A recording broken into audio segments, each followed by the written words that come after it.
when you're starting, everything is second to your business, right? When you're starting out, man, you're not sleeping. You better be working 50, 60 hours a week. In all my proposals, there's no times on there. I don't identify like how many hours this is going to take. I don't talk about how many people is going to go. I don't do any of that because you're, again, getting away from value and you're getting into price. When I hire people, when I work with people, I expect them to be the expert. Hello and welcome to Hustle Over Everything podcast. This is the podcast where we receive stories, tips, and tactics from entrepreneurs who have done it. Today, we're in the studio with Orlando J. Gomez. Orlando, for the people who don't know anything about you, could you give them a quick 1-minute summation of who you are and what you do? Yeah, absolutely. Thanks for having me, guys. I'm excited to be on here. Absolutely.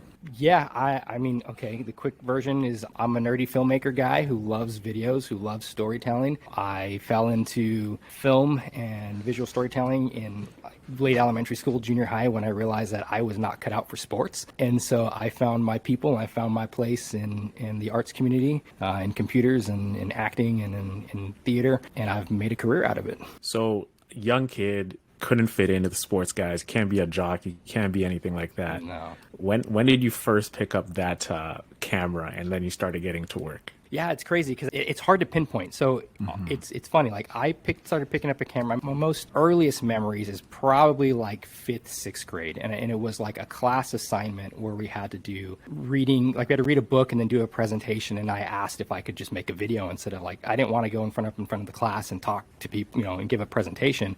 It's like, well, can I just make a video and like I'll film it and I'll do this whole like video presentation? And the teacher was intrigued and she let me do it, and that's kind of like where it kind of started. But if you ask my mom, it started when I was a toddler, that I was always acting around and singing and dancing and playing, and just kind of this character as a child. And even you go back and look at home movies, home videos, I mean that was me. I was just always in character. So I don't know, it's definitely one of those weird things of like nature nurture, I guess, and I just kind of happened to have both. I ran with it. And just ran with it, eh? What was the first video that you created, if you remember? Again, that's hard. So I know that class assignment was, the first one was, I don't remember the book, but I remember the next year we did one where we had to create like an ad campaign for, actually we got to pick the topic, but we ended up making like, oddly enough, a sports drink ad campaign. And I was like in 5th grade, and I remember that distinctly, and it was awful. But we're in 5th grade, so I mean, whatever. It is what it is, right? Anything that you make in the 5th grade is like deemed as creative, like because you're grade 5. Like it's Absolutely. the worst thing ever, but it's looked as like a piece of like art. But the cool thing about it was I wasn't in the video. I kind of wrote it and then I directed it. So I ran the camera, I directed the other students, and I think there's like a group of 4 or 5 of us, and then they were the performers in it. And I really enjoyed it. And I think where things really took off was more junior high, early high school. I go over to my cousin's house and they had a home video camera, and we would just make these dumb little short sketches. I mean, it's basically what, became YouTube content and now TikTok content, but it was well before any of that existed. I mean, we were doing this on VHS tapes, right? And doing our home editing using 2 decks and 2 tapes, and you hit record on one, and you play it on the other, and then you stop them both, and then you fast forward, rewind the tape that you actually recorded it on to the place you want to cut to, hit record on the other one, play it there, and like almost like our version of reel-to-reel editing. And this is like early high school. This is like 9th grade, 10th grade. And then as technology evolved and my interest grew in it, I just stuck with it. That's amazing. It seems like that create the seed. I think that, we always go back to, I relate to that a lot because when I was in high school in grade 9, I actually got suspended from school from creating videos. Really?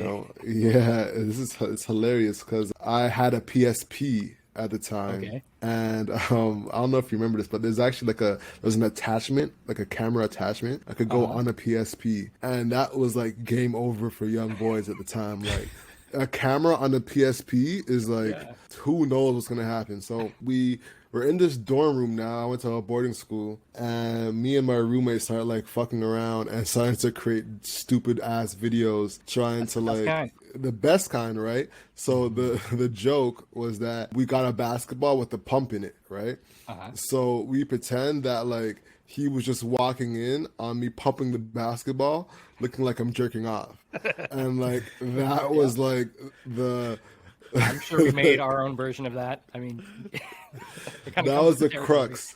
Most definitely. Yeah, that was the crux of the video alone. But his smart ass goes, uploads it to YouTube. This is when YouTube was brand new. Uploads it to You're YouTube, getting all the views, man. all the views, and he tags it with the school name, Oh, no. with the dorm room name, like who exactly we are, like Kingsway College, dorm room 113, like gives the entirety of it, and thinks expects nothing to happen. You know what I'm saying? So he gets suspended from school for creating videos, and it was the most embarrassing thing. It was like, you look like you're jerking. Like it was bad. It was bad. But that seed, what was funny about that though was that was an inception of us creating for no reason, you know. That was like like a seed, you know, a piece of clay that could have been molded, but they just like swat that shit down. They didn't even bother, you know. And what's funny is that later down the line, there was a prankster who would have that as a YouTube video where he would walk around pumping a basketball and have people think he's jerking off. Oh no, I'm just pumping a ball. Yeah, it turns around and reveals the ball. Yeah. And it got, I don't know if y'all saw that, but it got like millions of views. And I'm like, God damn, like Stole it from you. Yo, you guys were pioneers, man. That's right. pioneers. Yo, Trailblazer. and the other thing is they do with kids, man. And like kids with like artistic capabilities, they kind of get like demonized for them. Like, for example, see a kid like doing like a proper spray painting on a wall, like maybe it's at school. Like, okay, clearly you can paint that, but instead of punishing the kid, be like, hey, you know, there's actually some art things we can actually help you with if you want to like showcase some of this artistry and start vandalizing. Like, just be like, hey, you learned your lesson. Let's actually put this energy towards productive ends. Absolutely. Yeah, I think like, one thing that we miss as a society is figuring out the best ways to point creativity versus just like smacking it down, you know. Well, But I think let's a lot get of times into because we don't necessarily understand it the first time we see it, right? Especially if it's a new medium or if it's something that's just a little more unorthodox. Art, I think, in its nature, can be disruptive and feel like, you know, it forces you to think, it forces you to kind of re-examine things, and it doesn't always fit nicely in the structure of society, right? And so we kind of have, that's why I feel like a lot of people in the creative spaces always feel like they all have this sensation of feeling like they had to create their own way, you know, they had to make a path, because it's not really clearly laid out. It's not like academics, it's not like athletics. Like, you pick one of those two career paths and it's clearly defined for you. You start going down the art road and it's a free-for-all. You're on your own. Yeah. There's no manual, man. Like, there's no manual to creativity. And that's a beauty of it, right? Like, because everybody's creativity is like so subjective. Like, what I might find hot, you might not find hot, but like there's a collective of people who might not have thought that's hot. Not all of them think that it's fresh and exciting. And then you create like a whole new path. You trailblaze a whole new way of doing art. Like, for example, if we're talking about famous artists, like imagine like Basquiat. Like, if you saw like a Basquiat painting, you know that's a Basquiat from like a mile away. I'm trying to think of like a different example, but like people just define different lanes by just making it their own. And it sounds like so weird to some people, but the more they do it over and over and over, it somehow grows to you. Like, even some artists in music too, different producers, they have like different beats. Like, if you hear like 4 beats in a song, you know that's a Pharrell beat, right? You know what I'm saying, right? So it just like takes its own thing. But like, I think the thing about creativity and also like creating videos, you have to make it unique. You have to make it your own so people can appreciate it. But if it's like tried and true, like people are like, oh, okay, that's cool, I've seen it before. But it's always like the people who venture beyond and like push the boundaries that they set a new precedence. And then now you have all this creative space. Now you're called a creative because now it's acceptable to dare things into action. Yeah, innovate on, take what works and make it your own and become something new. Yeah, 100%. An artist that did that was XXS Tentacion. I don't know if y'all are fans of him at all, but I've heard the name before. It sounds like a Yeah. porn site, man.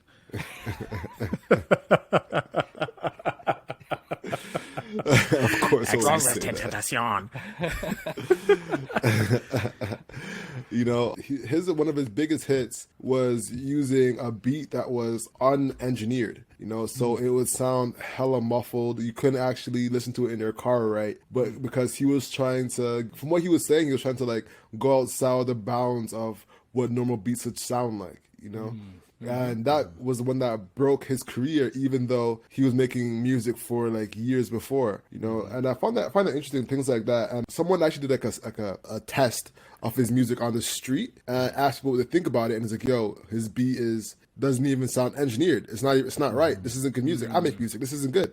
And just, you know, moved it off to the, you know, to the wayside. But in actuality, that was one of his most popular songs. But let me not get too off track, you know. Let's get into your story, you know, because you have an interesting story building up your production company. I would love to get the inception of that for you. Like, where did that, like, the rubber meet the road in terms of, you know, building traction with clientele and things of that nature? Yeah. So I actually started using the name Stellar Lens Productions, which is my production company. I started using that in high school. I think it was my junior year, maybe my senior year. I was doing a lot of videos at that point. You know, I was at that time in the early 2000s, you know, that was when skateboarding was making its resurgence. And so I was out shooting skate videos for local guys and making their sponsor videos and things like that. I was doing every homework assignment I could do that I could convince them to let me do a video. I was doing that. My friends and I started a club called the Sasquatch Club, where we made these mockumentary Sasquatch hunting videos. And it started as a joke, and it's an excuse to go and shoot videos, and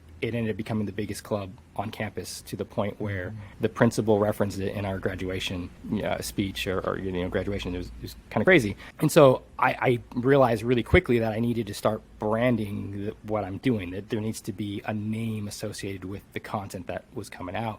And so I started using Stellar Lens Productions. And after I graduated, you know, I had this thought of, okay, well, this is fun and we've had a good time, but can I actually make money on this? And so it was a pretty quick and immediate transition. I went to junior college right after I graduated high school, because in my mind, I knew I wanted to work in the video space. I wanted to work in film. I wanted to do content creation. But at the time, that was not really a viable thing, at least to, again, going back to the, you know, general conventions of society. It wasn't really something that was taken seriously. And I was encouraged by my teachers, my counselors, my parents. You know, I needed to go get a college degree and have a backup plan, right? That's cool. You know, you have this artistic thing, pursue that, but also pursue a proper job and have that, because you know, you're gonna need to make money and you're gonna need to pay bills. And so in my mind, I went to junior college because I figured that bought me 2 years, right? I could work towards getting my AA, and I can try to see if I can make this film video thing work. And so that's what I did. And so I started doing volunteering with nonprofits, you know, local churches, you know, anybody who would let me do something and treat them as a client, even if I wasn't getting paid for it. But to get used to this idea of, what does that process look like? How do I pitch myself? How do I convince someone to let me make something for them, and then come up with a concept for a video that they would be happy with, and then obviously execute, deliver, and make them happy. And so that's what I did. And fortunately, I did enough of that to where after I got my 2 years done, I didn't go to state. I didn't go to a 4-year college. I stopped and I went full time into filmmaking and video production. Were you making money at the time? I was making a little bit of money. I was making, you know, I would do like $500 a gig, right? You know, like, and it's nothing. You know, I'd spend weeks making a video and I'll get paid $500. So I was working at the time when I first started doing that. My first job, real job, was at the movie theater, local movie theater, making minimum wage. But the perk there was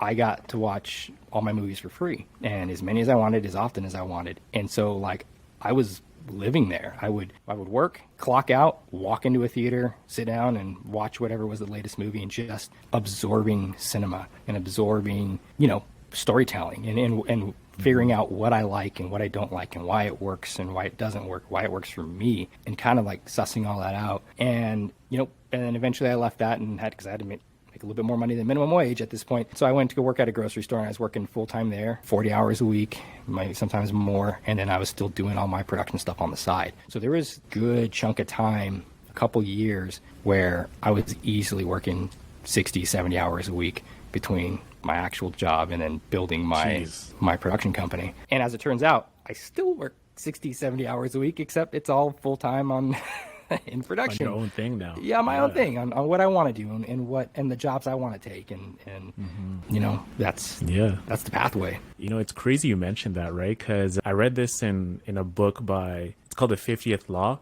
with 50 Cent and Robert Greene, right? He wrote the book 48 Laws of Power. Like, I mean, it's a prolific book. Everybody knows about it. So he has like this idea of like Cornelius Vanderbilt, right? Vanderbilt built a huge fortune in shipping and logistics. And when he was young, he asked his mom $100. Well, he went to work for his dad's shipping company, and it was like the most menial job ever. Like, I mean, you can think about like you're collecting fares, you're cleaning and you're sweeping and everything like that. And as he was doing this job, like he decided right then and there, you know what, I'm going to enter into shipping and logistics one day. So his mindset flipped, and he saw like this drudge work that I'm doing is actually a learning opportunity. I can learn on the job. So when I actually launch my own business, I can actually understand what I've been seeing from my dad and what I've been doing over the years and apply it. So it was more of an apprenticeship. And in the book, he had this quote like saying, you know what, never be a minion, always be an owner. And he has this concept of reclaiming dead time. Essentially, like when you're on any job and whatever it is, like look for opportunities to reclaim that time where you can use it as a form of apprenticeship, and you're learning and you can actually apply it and use it as like a free school to learn wherever you are. And then when you're ready, you already have the skill set and everything. So you just did not lose 4 years of your life doing this job. It's actually an apprenticeship, and you actually launch something on your own. Absolutely. I think the idea of apprenticeship is a lost and unfortunately lost, you know, thing that we do. It's funny. I tried to take that approach with my kids. I have three little ones, and like my eldest she's 13 now. She just turned 13. But even when she was 8, 9 years old, like I would take her to set. Like I'd make her just like be exposed to it, just see what this is. I don't need you to do this. You don't have to go into this field. But having to get up early and be out there on your feet all day and moving gear around and just kind of get absorbed in that and see what it's like to work and see what's out there. And now, I mean, obviously, I don't force her to do that now, but every once in a while she'll ask me like, hey, can I come out? Can I come out to set? I just think it's fun. I'd like to go do that. And I think there's something to be had by just shadowing people and doing what they're doing. And a lot of it is picked up by just being around and being exposed to it. 1000%. When it comes to shadowing, did you get to shadow somebody? So I didn't. It was a really, it was kind of an unfortunate thing where I really didn't have a whole lot of role models, local, that I could really glean from. It really was a trailblaze for myself. And really, that's a whole other thing. Like part of even why I started my company, I tried getting jobs, working for agencies, working, wherever, and no one hired me. And I wasn't going to let that be a deterrent and, get stuck doing my backup job or the backup plan. So I had to make my own way, which honestly I think is great. There's nothing going to shape your character and your work ethic more than being told no. Right? It's like at that point, like how much do you really want it? Are you going to do whatever it takes to make it happen, or are you going to roll over and die? And I wasn't going to roll over and die. Yeah, man. Rejection is a redirection, as they say. Yeah. You know what I'm saying? So like when you coin the term stellar lens, and everything, and you're trying to grow, you're pretty much a creative guy. Like you didn't really get into it because, you have just the creative lens of making videos and producing and etc. Now flipping that into an actual business, walk us through that, because you're going from a creative brain and now you're thinking about like, okay, I am an owner now, I'm building a business. What are some of those initial first moves you made to really establish Stellar Lens as Stellar Lens? Yeah, that process sucks. I did not like it. I still don't like it. I feel like I'm fortunate enough to be enough of an analytical brain that I feel like acclimated to the business side much more quickly than probably it should have been. But yeah, man, there's this weird moment that anybody in any creative art space will warn you about it's when the passion shifts to work. That is an ugly feeling, but it's a necessary one. You really do have to get out of this mindset of I do what I want whenever I want, and I don't care what anybody thinks. And if you want to be a true artist and you just want to make art, great, do that. Stick to that mindset. But you better have another source of income, because there's no guarantee that that's going to pay off, because at that point you're creating for yourself. But if you're trying to make a business and you're trying to make money and you're trying to hire employees and you're trying to scale, you do have to think like a business owner, and you have to think about, what do people want? What do people need? What are they willing to pay for? And how do I need to put that together so they're willing to pay for that, right? And so a little bit of your creativity has to be shelved momentarily while you make that structure and you figure out how your business is going to operate. And I feel like it's this weird, what was that, like, you got to take 3 steps back before you can, lunge ahead kind of a thing. And so, your creativity gets you in the door. It gets you into the industry you want to be in. But then you got to take a little bit of a backseat in that. Learn how to manage your time, learn how to put together a budget, learn how to talk to people, learn how to communicate clearly, learn how to manage a team, learn how to meet deadlines. There's all these things. Don't get me started on taxes. And if you're living in California, good luck.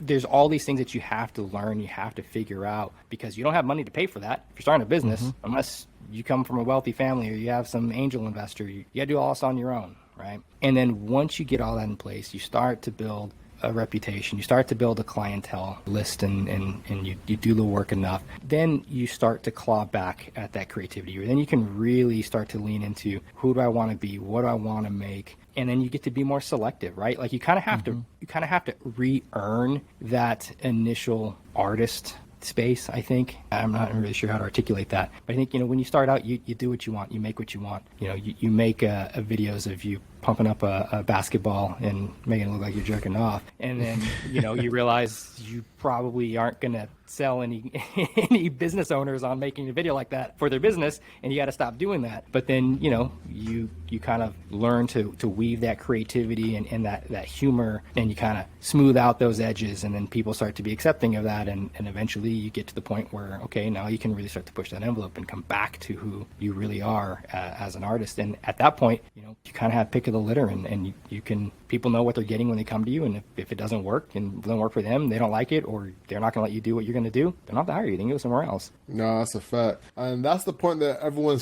strives to get to, when they can start saying, you know what, I'm good on that, Yeah. I call that basically FU money, right? Absolutely.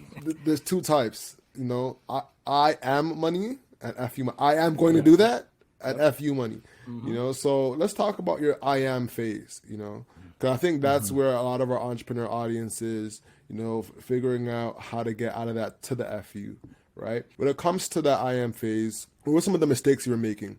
Were you not charging enough? Or was it not running a team? Like, let's talk about those stages, because I think that's some of the biggest learnings that our entrepreneurship audience can take from. Absolutely. I think, and to be honest, that's I still waffle in those two camps, and when you're responsible for a business, for your employees, for your family, and financially speaking, it's really easy to get in the habit of, you take anything and everything that comes your way, right? And it doesn't matter if, they're only willing to pay you a fraction of what it costs.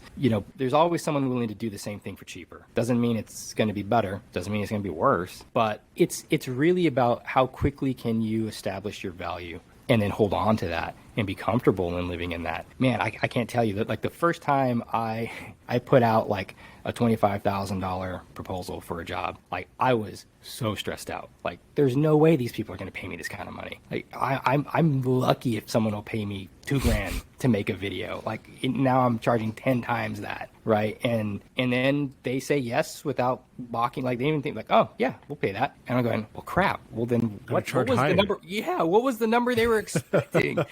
And like, oh my gosh, okay, I need to charge more next time. But I think in the beginning, you have to pay those dues though, right?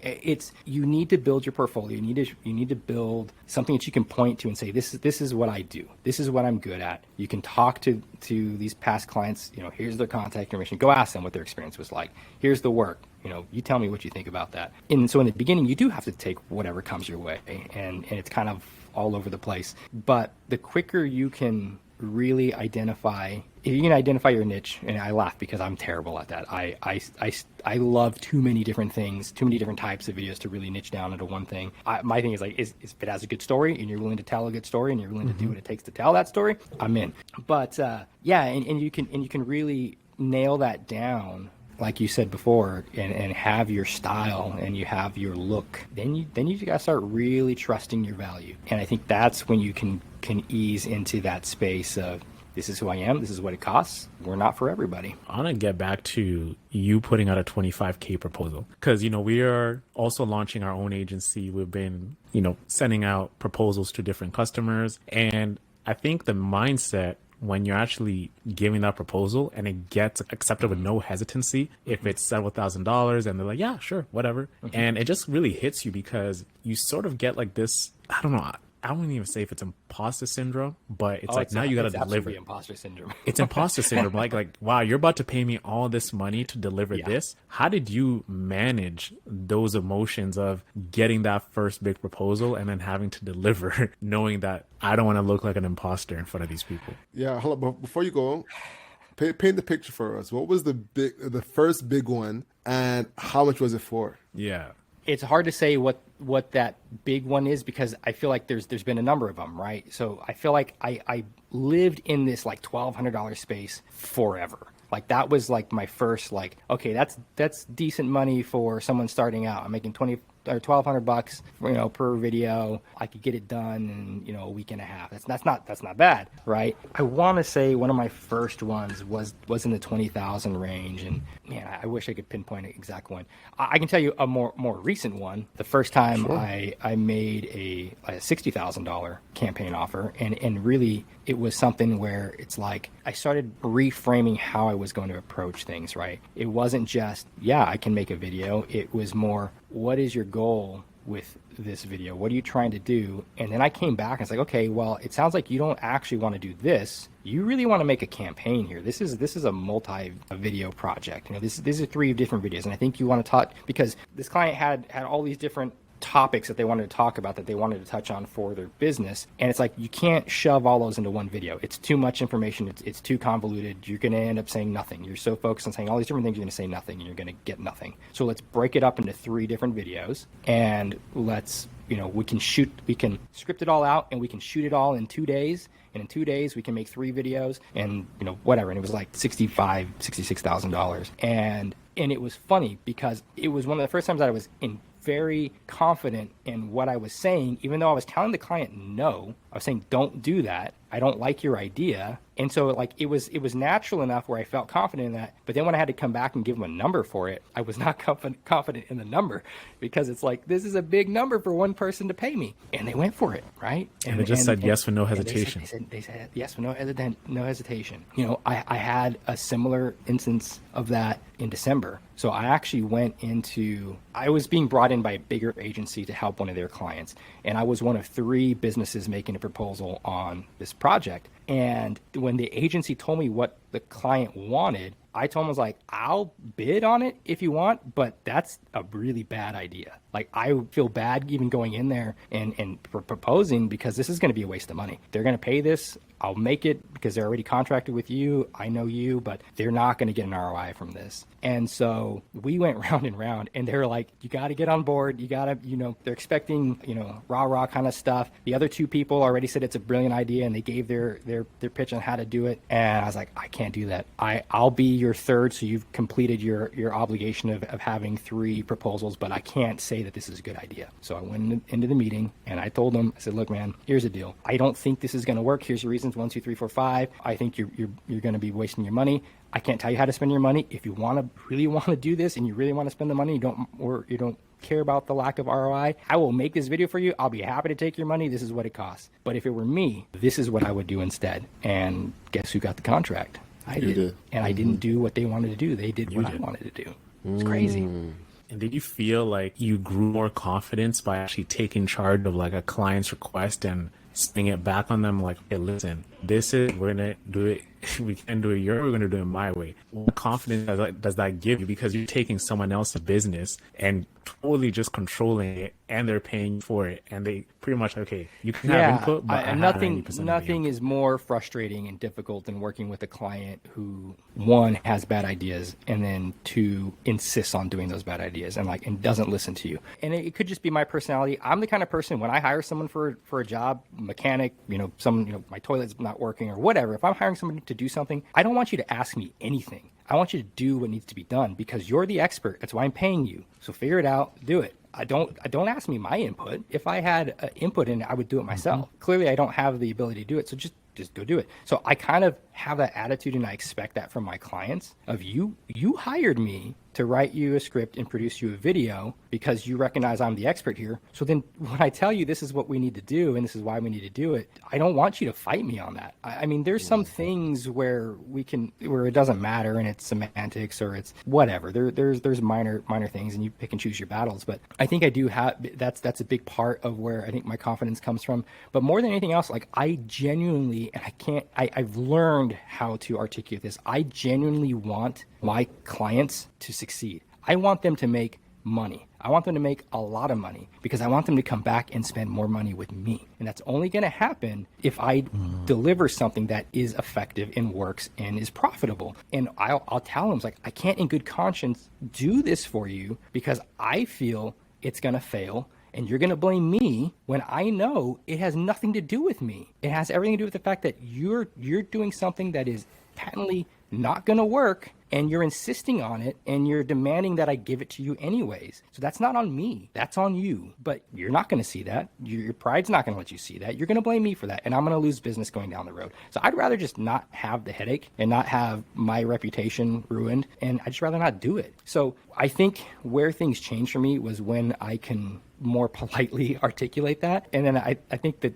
really that hinges, I can't tell you what to do with your money. I'll be happy to take it and give you what you want, but this is not going to work for you. And you're not going to be happy with it. And you're not going to get the ROI that you're expecting. So if you want to do that, go for it. And there's probably other people who are better equipped. You might want to get somebody who actually believes in that idea and actually wants to do that. You shouldn't be, probably not the best fit. You probably shouldn't be going with me. But if it were me, this is how I would do it. Yeah, and then it's up to them. They can go their way and do the thing that they wanted to do. And man, I can't tell you how many companies still choose to do it their way. And I'm talking big brands. I'm talking names you know. And then, 6 months later, I told you so.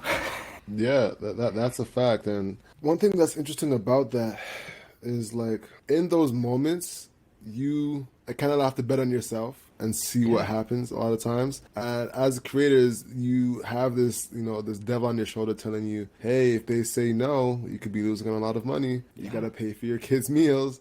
You got to put food on the table, So sometimes it does get tough, honestly. Absolutely. And I think coming back to the whole like business sense, it's one, betting on yourself and being confident in what you do and trusting your instincts.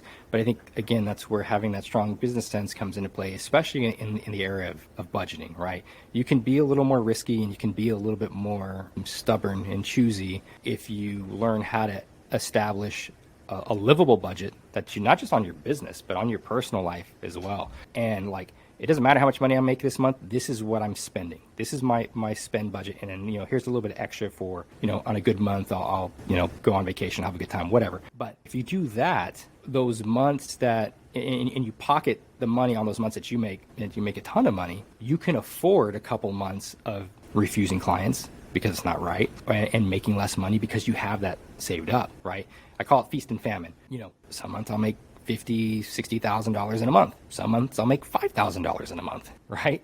And so if I'm living, can you imagine like 1 month, like I'm living it up, making all this money, so I'm spending all this money, and then 2 months later I only made $5,000, and like, oh, what do I do now? Oh, all right, kids, everyone in top ramen again, and like, you find that middle. You figure out what your average, where you're comfortable living, and you live at that. Even when you make all that money, you stock that money aside, and then when that famine comes and those jobs aren't coming through and they're not paying what they should be paying, you're fine. You don't have to stress about it, and you can still turn people away and say, nope, not the right fit. Sorry.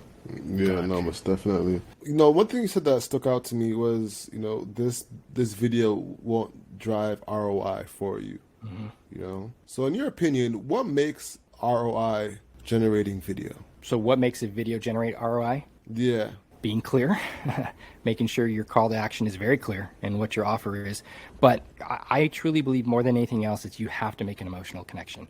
You can't just tell people what you do, and you can't just tell people why they should hire you or why your product is the best. What I tell all my clients is, don't talk about how you have the best product, the best price, the best customer service. Nobody cares. People expect you to have those things. If you don't have a good product, you don't have a good competitive price, and you're not a good person to work with, you're not going to be in business long. So let's assume that's a given. So once we assume that's a given, let's not talk about that ever again. So what should we be talking about? We should be talking about your customer. You should be talking about their aspirations. What are they trying to accomplish? How can you help make their dreams a reality? Even if it's a small little component in that, right? So we need to make an emotional appeal, not a logical one. Right. We shouldn't be telling them how, people like to talk about, this is a fifth generation company. And, and when my great grandfather started this company, and nobody cares. Nobody cares. There's a hole in my roof. It's leaking. I don't care how many generations your roofing company has been in your family. Can you fix my roof? Right. Yep. So if we create a video that is more dramatic and showing, a leaky roof and how it's ruining, a birthday party and whatever, then, now it's like, okay, I can connect with that. I can understand that. I understand why I need, obviously you can fix roofs because we see it in the video, but I also have this mental image, and I have this emotional connection of why I should go with you. And it doesn't always have to be dramatic. I actually really prefer comedy. I love comedy, and I'm not the greatest comedic writer. I have writers for that. But you look at a lot of today's big corporate advertising. A lot of it's humor. A lot of it's comedy because it sticks with you. You remember it, right? A good joke is a good joke, and you'll retell it. And hey, did you see that commercial of whatever? You'll share it. Now you become the brand ambassador. That's going to generate some ROI. And as you're growing your agency, talk about like managing clients, because you start accumulating one client, then you get a second one, then a third one, then it's you, then you got to find a team member to hire. Walk us through that process, because a lot of creatives start agencies, whether it's videos, whether it's advertising, but the managing process when you're a small team can be very cumbersome. It can get convoluted when you have to deal with deliverables. How do you manage that whole process? Yeah, that is definitely tricky. And to be honest, it's something that I still kind of struggle with, in the sense that I would love to replicate myself. I'd love to clone myself, right? And have someone who can do all the same things I do the way I do it, but that's not reality. And so at some point you got to let go. And you can either, I was just saying, you can either have total control or you can grow your business, one of the two, but you can't have both. So I think it comes back to what I was saying before, where when I hire people, when I work with people, I expect them to be the expert. So if you come to me and you say you're an editor and you can do X, Y, Z, well, then if I bring you in to do a job, I expect you to do the job, and you don't need my input, and I don't need to be, babying you and looking over your shoulder, make sure you're doing it right, make sure you're staying on task. That's the expectation. Now, along with that, I try to make sure I pay accordingly, because I expect you to be the expert. I'm going to pay you like an expert, but man, I'll get rid of you really quickly if you can't. If I get to the point where I'm spending just as much time helping you do the job than if I would have just done it myself, that's a problem. And I'm not working with you again, right? But as long as you can execute and you can deliver, it's not a problem. And I love being in the place where I feel like I'm empowering people to do those things, right? I wish I had that starting out, right? That I could work under somebody who not only trusted me to do what I do, but encouraged me to just go for it. Stop asking questions, trust your gut, do your thing. I wish I had that, and I didn't. So it's both sides, right? It's an expectation, but it's also an elevation, right? I expect you to do this thing, but I also want you to just go and do it, and just go do the damn thing. Just do it, and don't ask me so many questions. Yes, there's times when I need to give input, but for the most part, man, trust your gut. I hired you because I saw your work. You did a good job. So-and-so referred you. Now just go do it and don't overthink it. Obviously, that's a little different, because with what we do is I work a lot with contractors, not a whole lot of people in-house. It's mainly me in-house, and then I have a bunch of contractors and a couple of writers. But yeah, I think trusting your team, trusting, again, your instinct on who you bring in, be very cautious about who you give a shot to. Be willing to clean up the mess if you make a wrong hire. That means you got to go in do and it quick. and do it quick. But yeah, as long as people perform, just let them do the job. Don't micromanage. And then you go do what you got to do. Go talk with the clients. Go make them happy. Go sell your next job, and let the work be done in the background. And then just come in and do quality control. Most of my post-process jobs, we use Frame.io, and the editors will upload there, and I'll get a link, a notification. I'll watch it at night, and I'll go through and I'll leave whatever little notes I have to. And usually within 48 hours, I got to finish a project, and off to the client, and everyone's happy. Yeah. Building that agency side of things and building your clientele, walk us through getting rid of a client. Like, how many times do you get with a client before you say, it's a wrap, I can't do this anymore? And what is like the proper steps to do that and maintain a relationship at the same time? You don't maintain a relationship. Unfortunately, that's what it comes down to. My contracts are constantly evolving because I'm constantly having different experiences, and I'm learning, okay, so here's where somebody exploited this or took advantage of a situation here, and we got to update the contract so that doesn't happen again. In the moment, you do the best you can. You try to appeal the reason. I'm always trying to appeal the reason. Like, I have a client that I've had a project in post in limbo for a year, literally a year, but I can't terminate this project because, one, they've paid for half of it, and two, they're technically, according to our contract, they're in this weird loophole stage where I can't just drop them, right? But at the same time, I can't force them to do what they need to do so we can wrap this project up. So it's just been sitting there in limbo. But what happens is, if and when this project ever finishes, we ain't doing this again. I'm sorry. I've explained multiple times. This is what you asked for. Here are the emails. This is what you asked for. This is the script you approved. These are the dates that we shot. This is all ticking all the boxes of our contract, what we agreed to. Here's the scope of work. We've done all of this. The fact that you showed it to some random person in your HR department and they gave you feedback that you think I should be implementing now, that's not my fault. That's, there's two ways about this. You ignore that person, or you pay for the extra time to go back and reshoot and change it to this weird thing that you want it to become, which obviously I don't really want to do, but that's the position. So what ends up happening, I mean, and it's an unfortunate thing, but it does happen. Not everyone's a great client.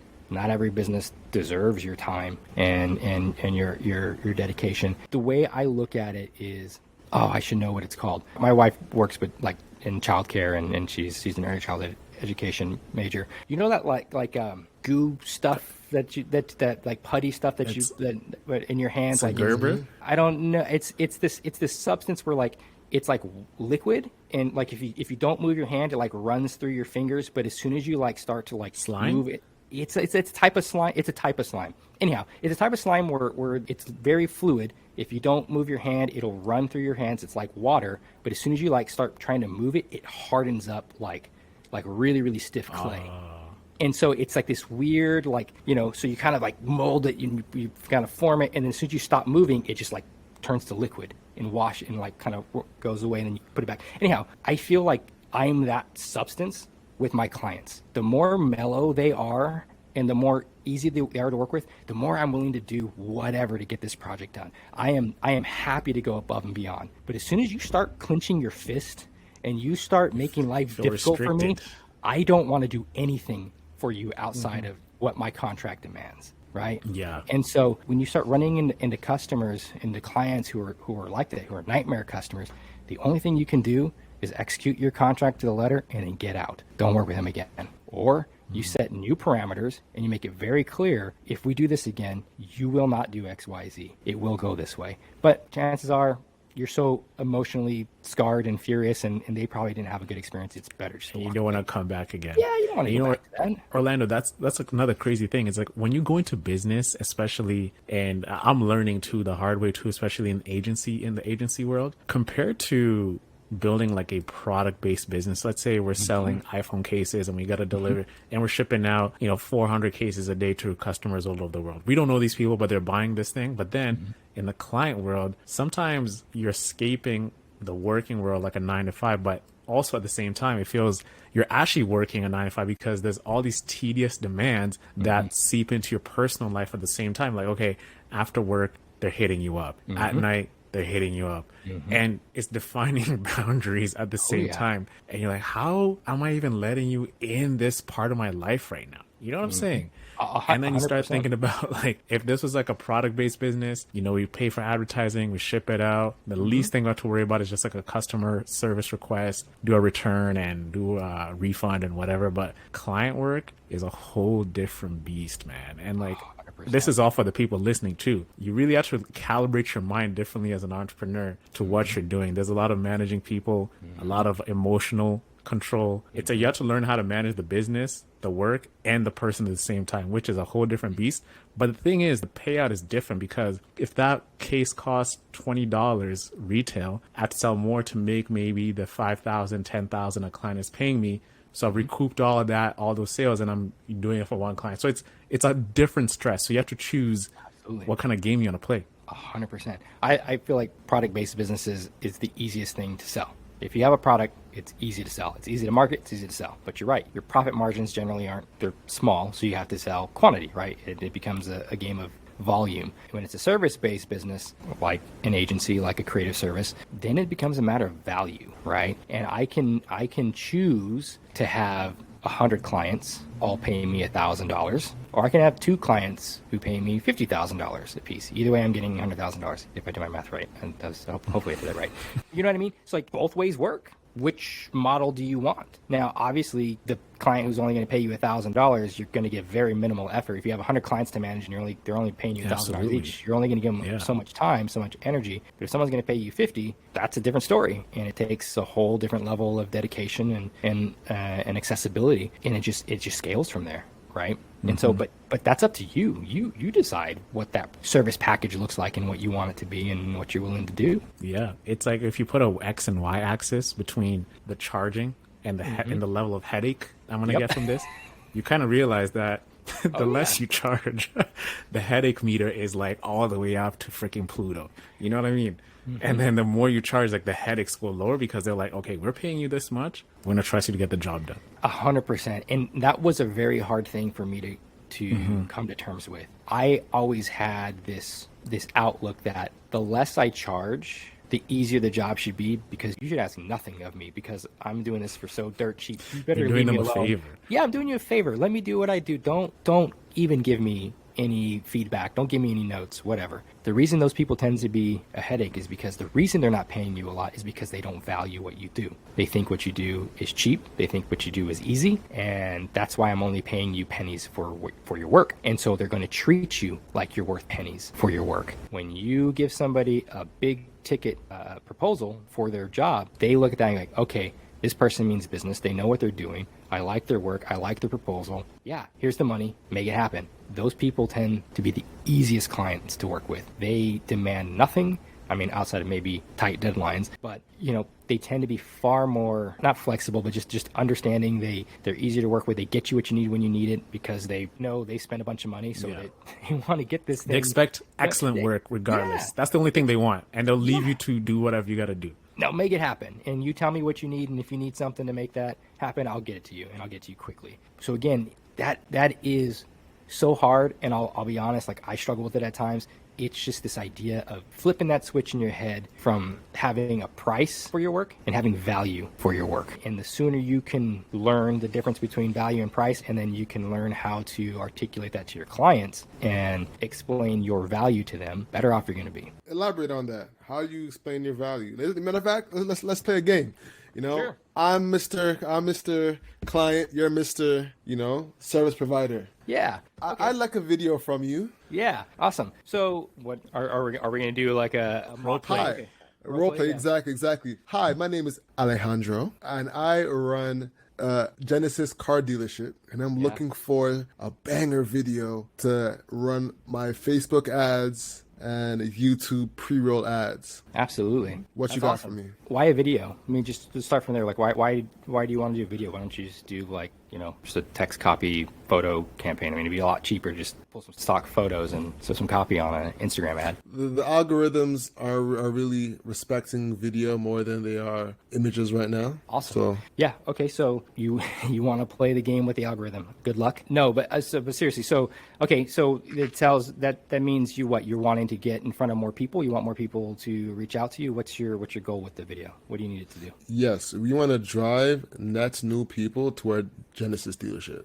Okay. How many people do you normally get in a given month? How many new calls, new leads do you get in a month? About 20 to 30. Okay, 20 to 30. That's cool. So how many do you want to be at in any given month? 100 would be amazing. You want to get to 100. Okay, that's heavy. Okay, so you want to increase 500%. So you want to go from 20 to 100. 20 to What- 30, yeah, around there. Yeah. Okay. Yeah. So, okay, that's fine. So about how much do you get in an average sale? What's your general profit off of any customer? You know, a car cost about $40,000. Mm-hmm. You take home a 10% commission off of that. So you do the math. About four. So about 4,000. Okay. So you do about 4,000 in profit right now. Let's just, because it makes my numbers easier. Let's just say you do 25. Okay. So you do 25. You get 25 leads. How many of those leads are you converting? So from those 25. 25 leads, you probably convert about, let's say, 10%. 10%. You know, 10% conversion, which is So quite two and a good. half 2.5 people. How does that half work out? What's the half conversion? You know, well, we can wrap up to 3, I guess. Okay, we're up to Yeah, 3. yeah. Okay, so you do 3 sales off of 25 leads. At $4,000 a pop, you're making $12,000 in profit from your current leads, from current ads, and you want to go all the way up to 100. Okay, so my goodness, that's yeah. So you want to times that by 5. So you wanting to be at about, what's that, 60? Help me out here. 14,000 times 5. That's 5, 6, 7. Is that 60? 60? 5, 6, I think it's 70. 70. 70, he's right. Pull out calculator. And you got quick maths. Yeah, 70,000. Okay. 70,000. All right. So you want to do 70,000. 70,000 is the new target. You want to go up from $14,000 to $70,000. Okay. Would you say 20% of that 70,000 would be a fair investment to increase your business from 14,000 to 70,000? 20% of 70,000?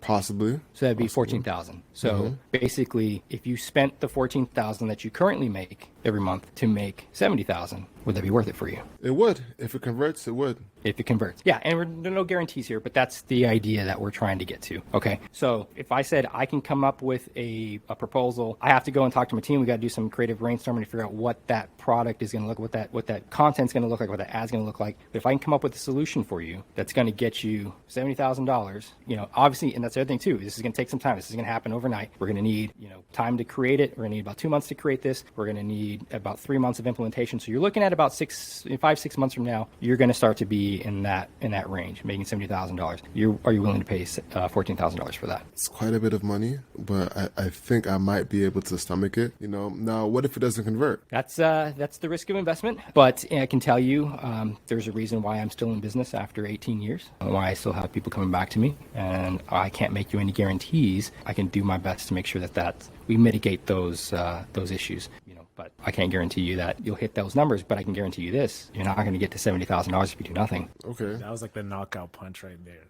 Do nothing, do nothing, you get nothing. Do So, something, Right. otherwise, And so here's the deal. So the idea that we're trying to drive to here is that we're not talking creative, right? We're not talking about what this looks like or what we're going to shoot it on or where we're going to shoot it or any of that. We're talking business. Where do you want to be and what does success look like for you? Let's identify what success is. Let's identify where you are now. Let's identify where you want to be. And then if I can find a solution that gets you there, what are you willing to pay for it? And here's the other thing. I kind of messed up a step there because I usually don't do this on the fly. Really what ends up happening is the next logical step is, okay, so it's you wanting to bump up from 14 to 70. That's per month, right? So if we look at this in terms of an annual contract, which is usually what we do, we don't like doing these little one-off type things, is if I can increase your revenue from $14,000 to $70,000 per month across 12 months, that's $672,000. You're wanting to increase your revenue by over $500,000 each year. So if you're going to increase your revenue by $500,000 every year, are you willing to pay 20% for that? So that 20%, those numbers still apply, right? You thought the 14 for 70 was fair. Now it's a much bigger number. 20% of that is $134,000. If I created a solution for you where we would work on not one video, but a whole campaign that's going to get you to your goal of increasing your revenue by $650,000 per year, are you willing to pay $140,000 to do that? Now, to counteract that, I'm going to say, is that the cost that you're calculating, or is that just a percentage of the value? So no matter what I say, it's a percentage of the value that I am giving you, but that doesn't dictate the cost that you have. It's just based off the value that it gives me. I have no idea what the cost is going to be because I have no idea what I'm going to make for you yet. I just need to know what ballpark am I playing in. So again, it's taking a step back, and if you just want a video for video's sake, I can throw a number out at you and either you pay for it or you don't. But from a business standpoint is, why do you want that video? The reason you want that video is because you want to increase your revenue. You want to increase your revenue by 500%. So increase your revenue by 500%. That's the goal. It's not, I need to have a new video. It's, I need to have a 500% revenue increase, which is a big number. The numbers we're playing with here, we're really, it's not usually that big of a jump, but that is really what it's about for the business owner, right? It's not about the video. It's about increasing revenue. So I am not here to make a video for you. I'm here to increase your revenue. And if I can figure out a way to increase your revenue by 5x, so you're going from 14 to 70,000 a month, are you willing to pay 20% for that? And I have no idea what it looks like. I don't know what I'm going to do yet. I just need to know what the budget is that I'm working with. So now I can go back and talk with my team and figure out, this is what we have to work with. What can we come up with to ensure that this client makes this goal? Because here's the deal. Like I said before, I don't want you to fail. I want you to make that money. I want you to increase your revenue by $600,000 a year. You know why? Because next year, you're going to want to increase your revenue by $1 million. And guess what I'm going to do? I'm going to ask for 20%, and I'm going to do it again. So the one thing I like about that, Orlando, is the way you actually unpacked the needs of the client. Yeah. And not just say, this is our service. We can definitely execute on that, but let's figure out what you want out of this. What is the purpose of this execution of this marketing plan and this video becoming a part of it? Mm-hmm. And I think for all agency owners, even for us, if you're whatever business you're in, when you actually unpack the desired number of what the client wants, you can actually reverse engineer that and actually, okay, if we can do this type of campaign, if we can do this type of video and it returns this, how could you justify not paying for that when it's actually something that's driving your business forward? You can sit on your hands and not do anything, but eventually to achieve the goals and the business dreams you have, you got to pay to play. And I think every person who's selling a service, I think when you start with the numbers first and you reverse them back down, your service actually looks even worth more than just saying, hey, we do this, pay us for that. It's a switching of the mindset. Absolutely. And that was a game changer for me. And it's something that I still kind of waffle on, because it's really easy, especially if you like the client and you really want to do something with them. It's just like, oh yeah, let's make a video, and here's I got all these great ideas, and you get kind of trapped in that creative, like you let the creative mind go first. And then it's easy to we just do these one-off type things. But if you can, focus on the business, this is a business, the creative will come later. We figure out, what is your ultimate goal, client? What is your ultimate goal? What are you actually trying to get to? You're not about trying to make a video to beat the algorithm. You're trying to make money. The reason you want to beat the algorithm and the reason you want to use video is because you want to increase your revenue. So now that we know the truth, we both identify that's where you want to be. You want to increase your revenue. What are you willing to pay to get there? And that's where you get to live in that value space, right? And a much simpler way to look at this, and this is something I've talked with I've actually had this conversation with clients before, but also with other filmmakers, is the reason you can never do, in all my proposals, there's no times on there. I don't identify like how many hours this is going to take. I don't talk about how many people is going to go. I don't do any of that, because you're, again, getting away from value and you're getting into price.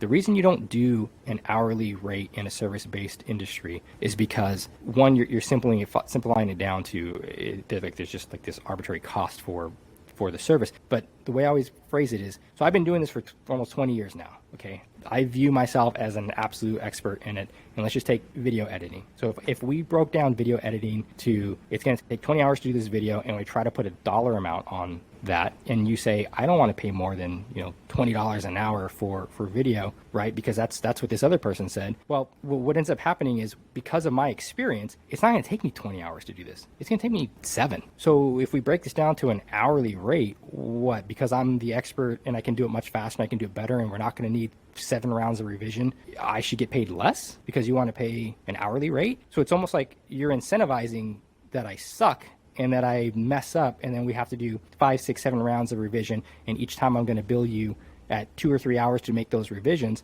and I'm going to charge you more because I'm getting more hours out of you. That don't make any sense. I want to be able to get this done right the first time so I can move on to the next person. And I want to rely on my expertise to get quality work and get it done quickly. So there's no incentive for me to be quick and efficient and quality if you're going to make me bill by the hour. Does that make sense? Yeah, Most absolutely. definitely. Most definitely. Now, one thing that I find a bit of a challenge here is when it comes to pitching clients don't have a conversion metric like this. Like, for instance, I'm pitching Toronto Library. Okay. You know what I'm saying? Like, they're not measuring like revenue in that sense. There's other bodies that you can work with where they're not necessarily measuring that delta, Right. How do you go about talking to those people? Like, let's say I'm pitching like Air Canada. Like, they're not even measuring that they're not correlating that, but they just still want a number. Talk to us about that. There's still going to be a core metric. Even if it's not direct sales, there's going to be a metric. So if you go back to your library example, maybe it's, the amount of people who come through the library in a given month. I mean, it's not directly tied to revenue, but maybe it's foot traffic. If it's an airline agency, it's a little different. Like, that's such a large scale that they just have a baked in annual budget for marketing, and it's just about staying in front of people and it's name recognition. And that is a lot harder to do. At that point, you're in a very different game, and now you absolutely are trying to sell them on the creative process. So I think that's a little different. You're creative, like what that ad looks like. That's what you're selling at that point. But in terms of like smaller businesses or just, medium-sized businesses that they can't directly tie a video success or any marketing collateral success to recommend, they will have something. I did a commercial for a local car dealership many years back, and I had done work with them before and done a number of videos with them. But we did a campaign with them that was, they could not put their finger on it and say that this video is the reason our revenue skyrocketed, but they could tell that their foot traffic increased. They could tell that their sales increased, volume increased, and there was no direct tie because people coming onto the lot. It's not like I saw that video, I came on. Like you couldn't necessarily make that happen, but you can look at the trends. Before this video went into play, this is how much we were making. After this video went into play, this is how much we were making. And what ended up happening is instead of only running it for 6 months, they ran it for 4 years, and those numbers stayed the same. They stayed at that new level. It wasn't like it was a fluke, like it was just coincidental in that, it was just a random spike in that particular month. So they have ways of tracking these things. Not every business is great about metrics. The more metrics you can get out of a business, the better, because it just helps you. It helps to prove that you delivered what you said you're going to deliver, and it makes it that much easier to sell them the next time around. But, there's always something that a business is keeping track of that'll allow them to determine whether or not what they paid for was a success or not. Because again, it's not about the individual marketing collateral. It's not about the video. It's not about the ad. It's not about the photo. It's about this other thing. It's about revenue increase. It's about traction. It's about followers. It's about likes. Whatever that metric is for them that's making them say, I need a video, I need a radio ad, I need whatever it is, that thing is the catalyst to their goal. And it's their goal that you need to be focusing on. Yeah, no, I couldn't agree more. As we work towards wrapping up, man, what was the biggest challenge that you've had growing your agency? I think there's 2 things. One, it's scalability. You can only take on so many clients at once, and the jobs, they get big, and they can, as they grow, and you start to take on less clients and charge more, but that work ends up becoming a lot more substantial. I think there's this weird like the point where you hit your capacity, but it's not quite enough to warrant hiring a new executive level person to take on, the top tier work. That is always a challenge. And I think it's always a game of you hit the ceiling and then you got to break through the ceiling and then until you hit the next ceiling, and then you repeat that process. And it's just kind of like this S curve that's kind of moving upwards, and upward trajectory is, you hit a plateau and you kind of have to take a bit of a loss as you start to spend more, hire more, and then you rebuild and you go up higher and you kind of just ride that wave. And part of the thing for me personally, because we are not like a full marketing agency, one of the things that's tricky for us is like we're just a video production company. We'll do all the writing and help you build a campaign around your video, but we're not going to do your website. We're not going to run your ads for you. We can advise you on how to do that. We can connect you with people who do those things. We have partners who do those very well. We don't even do our own. We have those partners doing those for us because we know our lane. And so one thing that can be really tricky is standing out when you are not an agency that offers everything. Why, how do you get somebody to come to you as opposed to going to that agency that has all that in-house? Well, and to be perfectly honest, most of those people who have things in-house really don't actually have them in-house. They're just white labeling it out to somebody else, and they're just, presenting as it was all them. Yeah. But yeah, I'll ask you, Orlando, like, yeah. when you do like that, when that's creeping in, like as a young agency, when a client comes and says, hey, like I know this is part of what you do, but I know this is on the spectrum. This is slightly way out from what you do. It's like the same service, but they want a little bit extra more, and you got to find a way to service that. Mm-hmm. How do you manage, man, that's like good money, but it's really not our core offering. But right. It's like a little bit out of your core offering, and you've got to find a way to offer that. Oh, great question. So I think it depends on what that stretch is. Like if it's just stretching your skill set a little bit and you're willing to, to learn and to do that, because it's obviously going to mean you're going to spend more time on it because now, you're kind of learning as you're doing it, and you're probably going to have to do a lot of research and a lot of potentially rounds of revision on it, then yeah, go for it. But if it's something that's like I said, somebody wants a video, but they also want a website for that video to go on, I'm not going to do that. I mean, I could. Yeah. I've made plenty of websites in the past, but I'm not going to. It doesn't make sense. That's not my expertise. That would be a waste of my time, in the sense that that's time I could be spending doing other things that I'm good at. So what I would rather do is either refer you out to somebody that I trust who's going to do a good job on that, or I'll subcontract it out. But I'm not going to personally do that, and I'm not going to assign it to somebody on my team. And it's not enough that I'm going to hire a web developer to be full-time in my company for the off chance that somebody wants a website. You know what I mean? It really just depends. So I mean, I've had some requests that are within the video realm. That's not something I normally do, but it's close enough that I don't mind putting in a little extra time and adding that to my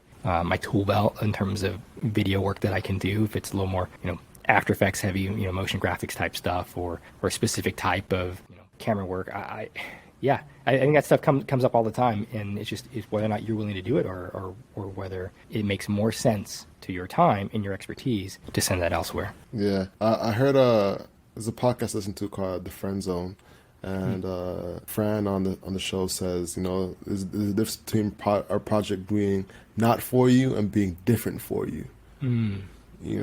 Yeah. And that really stuck with me. I was like, oh yeah, that's so true. Like, just because it's not for you, just because it's different for you doesn't mean it's not for you. Absolutely. Yeah. Absolutely. Yeah. So hopefully that resonates with some of the listeners that are creatives working on different projects. And I think the natural kind of tendency is, again, it's coming back to that. Well, it's money, right? And it's on the table. So I need to just take anything and everything I can get. And again, I'll be honest, I feel like I've been doing this time and again in this episode. Like, there's things I still struggle with. I'm a certified story brand guide. Long story short, it's a whole like marketing architecture type thing. And one of the things that they really pushed when I first got in is like, here are some like really quick, easy things that you can do, doing brand scripting, doing, website wireframes and this kind of consultancy type stuff. Here's all the baked in costs. And it's like, you can easily make $10,000 to $15,000 a month doing these things. And it's like, yeah, an extra $10,000 a month. Yeah, heck yeah, let's do that. And then after like 6 months, I'm like, I don't want to do this. Yeah, it's effectively free money, and it's easy money, but this ain't who I am. this ain't what I do. And why for some extra cash? No, that don't make any sense. So what do I do instead? I go to all those other people who are also story brand guides, who that is what they do and what they're great at, and say, hey, I'll send everybody to you, and you give me kickback, give me like 10% of whatever the deal is, and I'll just be a lead generator for you. And that's what I do. And so I still get a little. It's not a ton, but I'm still spending my time doing the thing that I love, getting better at the things that I'm good at, and living in my expertise. No, I love that. I think that's a big gem for our entrepreneurs, And one thing we actually wanted to talk about, and we are working towards wrapping up, is the sacrifices, because you have 2 kids, as you mentioned. There's 2 or 3? 3. Yeah, 3. 3 kids. God bless you. Thank you.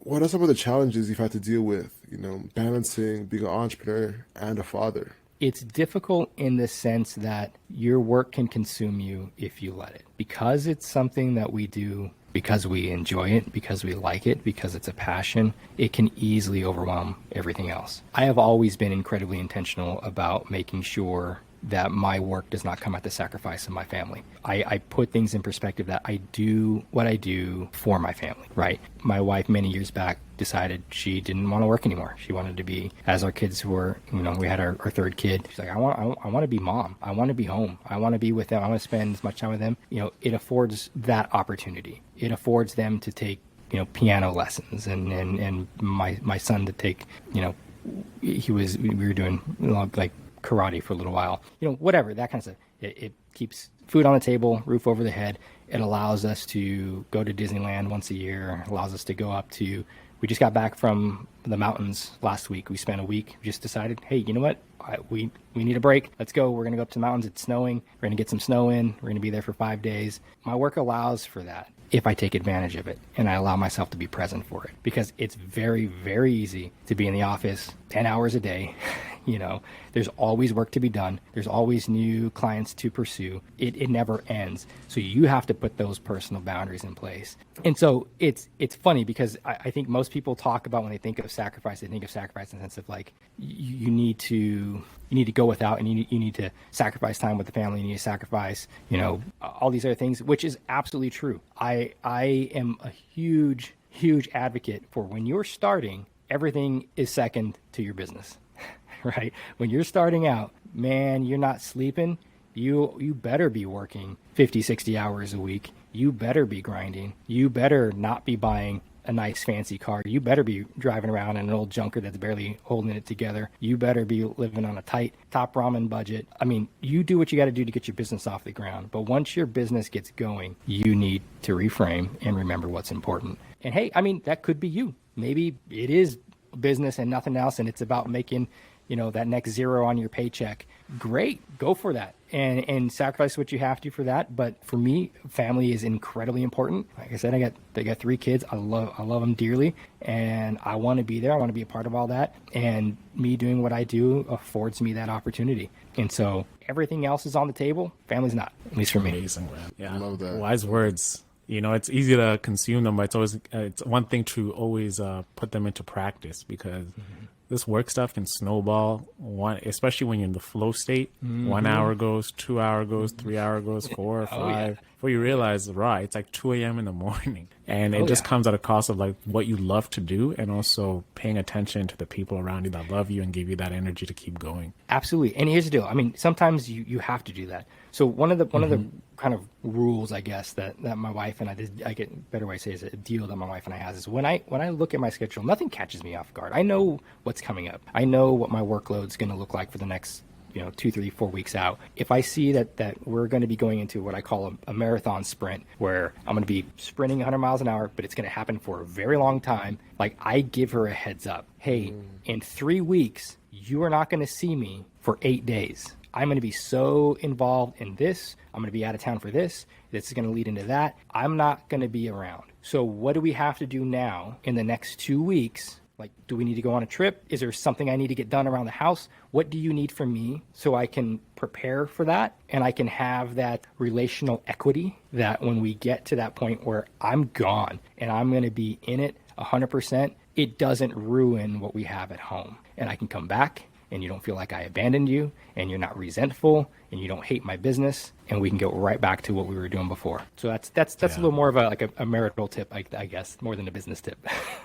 You know, Orlando, as you said that, I felt that I'm not in a relationship at all, but the way you just put that together, I think for any man out there, or if whatever kind of relationship you're in with someone else, that's some great words to live by. Like the structure of informing them, understanding what's coming up, so you manage expectations. That was beautifully put. Most definitely. I think that it could end on that note. With that being said, the hustle is what you can control. So control your grind and control your life. I'm Alex. And I'm Owen Osende. I'm Orlando J. Gomez. I'm sorry. I thought you were just going to do a send out for me. Yeah, I'm Orlando J. Gomez. I'm happy to be here. This is exciting. Yeah. Guys, thanks for having me. It was a lot of fun. Hope that there was some worthwhile stuff in there. I hope so as well. All right. See you in the next one. Peace. Peace out, everybody. Have a great week.